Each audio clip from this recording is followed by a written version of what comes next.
I remember the way the evening sky looked as we stepped out of the car, a deep indigo, fading into the first hints of night, and how the city lights of downtown San Diego shimmered behind us through the glass railings.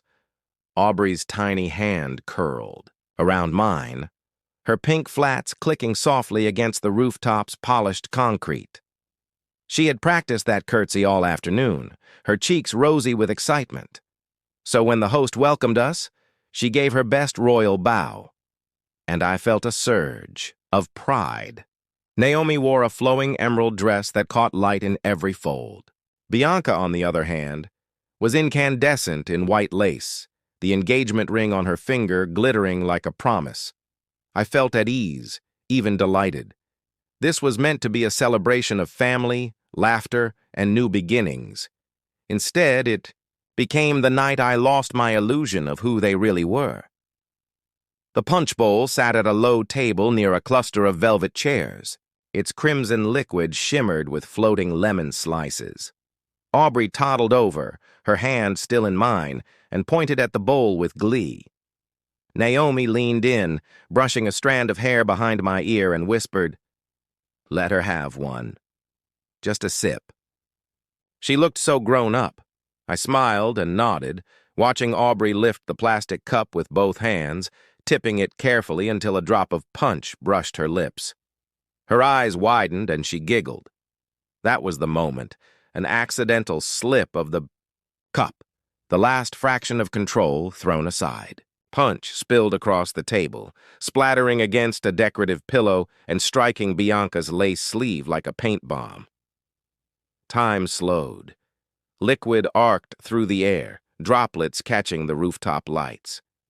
And then Bianca's face twisted with rage instead of concern or amusement. Her hand shot out before reason could catch up, an open palm moving faster than thought. I saw it in slow motion.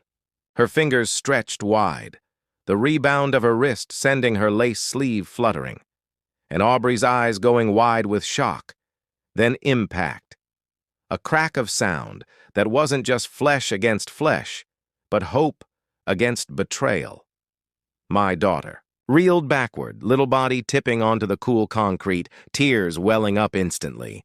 I felt a cold shock in my chest and froze, one foot rooted while my mind scrambled for comprehension. Bianca stood over Aubrey, chest heaving, her face drenched in fury. I opened my mouth to scream, to step forward, but nothing came out. The guests around us gasped. For a moment, I thought someone would intervene. But the air stayed still, like breath held and never released. Naomi's parents, Darlene and Gerald, were 10 feet away, perfectly poised. Darlene lifted a manicured hand to her lips as if to shush me, her eyes flicking contemptuously between my fallen daughter and me. Gerald's expression was a mask of indifference, no hint of paternal concern in his cold gaze. My heart thundered so loud I thought it would break through my ribs.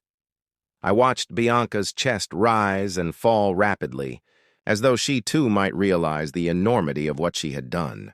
Instead, she looked up at Naomi's mother, seeking approval for her violence. Before I could move, Darlene pointed a perfect jewel-ringed finger right at us. "You people ruin everything," she sneered, voice low enough that most guests didn't catch the words. But I did. Every fiber of me clenched at the insult. Naomi stood still, shoulders shaking, but she did not rush to her daughter's side. She did not put a hand on Aubrey's shoulder or pull Bianca back. She watched, frozen, as if weighing the cost of choosing between her sister and her child. I looked at her, searching her face for a trace of the Naomi I had married 10 years ago, the woman who would have shielded us without hesitation. That woman was gone, replaced by someone yoked to the whims of an unforgiving family.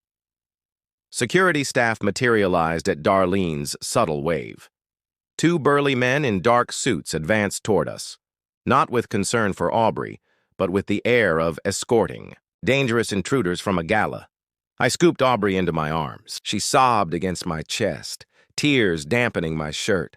I brushed her hair from her face and told her softly, It's okay, baby. Daddy's got you. She pressed her face into my collar, small body shaking, and I felt the world shift beneath. My feet!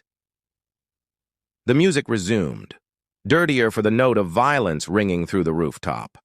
Guests returned to their conversations as if this were a terribly awkward hiccup instead of a monstrous breach of trust.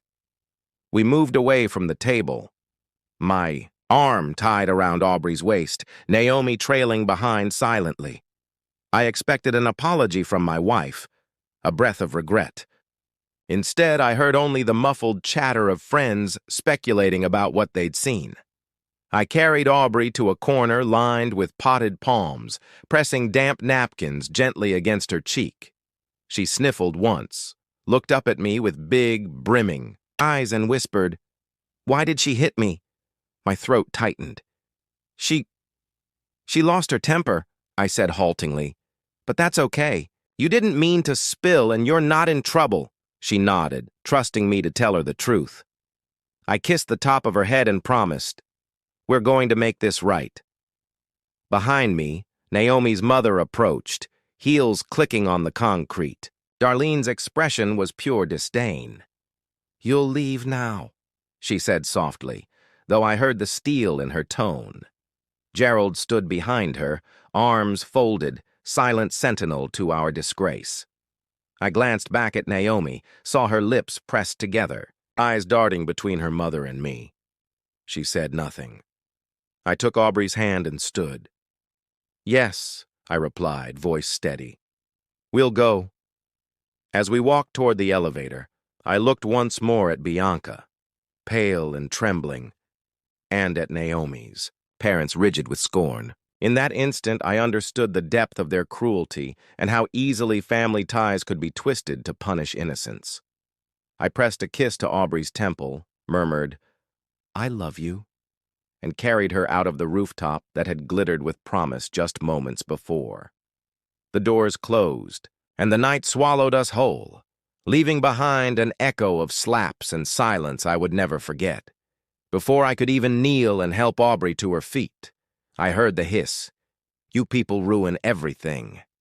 The words slithered through the air, like smoke, leaving an acrid taste in my mouth.